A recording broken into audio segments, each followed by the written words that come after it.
আপনি হয়তো আপনার জীবনে অনেক রকমের ক্রাইম সম্পর্কে জেনেছেন, কিন্তু কখনো কি এটা শুনেছেন যে ইফতার করার কারণে, শান্তিপূর্ণ ইফতার করার কারণে 14 জনকে পুলিশ গ্রেফতার করেছে? হ্যাঁ, এমনটাই ঘটছে ভারতে। পৃথিবীতে যা অসম্ভব তার সবকিছুই সম্ভব ভারতে। ভারতের বানারসি গঙ্গা নদীতে 14 জন মুসলিম একটা ইফতার পার্টি করেছে, শান্তিপূর্ণ ইফতার পার্টি।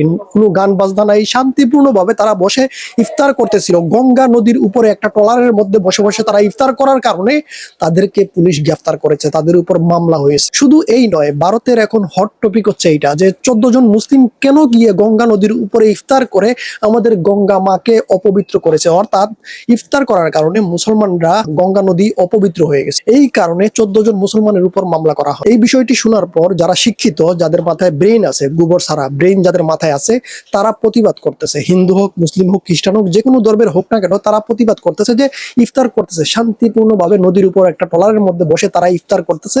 এতে গঙ্গা নদী অপবিত্র হয় কিভাবে? তোমরা যে গঙ্গা নদীতে ঘি ডালতেছো, দুধ ডালতেছো, ভারতীয় হিন্দুরা নদীকে মনে করে তারা মা, গঙ্গা মা। আর এই গঙ্গা মায়ের উপরে তারা দুধ ডালে, ঘি ডালে, এতে কিন্তু ওই নদীর ক্ষতি হয়। আমি আপনাদেরকে এখানে ChatGPT তথ্য দিয়ে দিচ্ছি। এছাড়া বিশ্বে যতগুলো নদী আছে, যারা নদীকে নদী মনে করে তাদের নদীগুলো পরিষ্কার থাকে, আর যারা নদীকে মা মনে করে তাদের নদীগুলোর দিকে আপনি তাকালে ঘৃণা চলে আসবে। আর ওই নদীর উপরে বসে যখন মুসলমানরা ইফতারি করে, তখন নাকি সেই নদী অপবিত্র হয়ে যায়। আপনারা দেখতে পারবেন ভিডিওতে যে 14 জন মুসলমান ইফতারি করেছিল, সেই 14 জন মুসলমানকেই কিন্তু অলরেডি পুলিশ গ্রেফতার করেছে এবং তাদেরকে আদালতে হাজির করবে কালকে। তারা যদি সত্যিকার অর্থে এই নদীকে মা মনে করতো, তাহলে ওই নদীগুলোকে পরিষ্কার রাখতো। বিশ্বের সবচেয়ে পরিষ্কার নদী হওয়ার কথা ছিল ভারতে, কিন্তু আপনি লক্ষ্য করে দেখবেন যে বিশ্বের সবচেয়ে বিশ্রী জঘন্য অবস্থা ভারতীয় নদীগুলো। তারা নদীকে বলে গঙ্গা মা, আর ওই গঙ্গা মায়ের উপর গিয়ে ময়লা আবর্জনা ফেলে। এখানে অনেকে মনে করতে পারে যে হ্যাঁ, নদীর উপর বসে মুসলমানরা ইফতারি করার কারণে অপবিত্র হয়ে গেছে গঙ্গা নদী, যার কারণে হয়তো তাদের উপর মামলা করছে। আসলে কিন্তু বিষয়টা এমন না। বিষয় হচ্ছে গিয়ে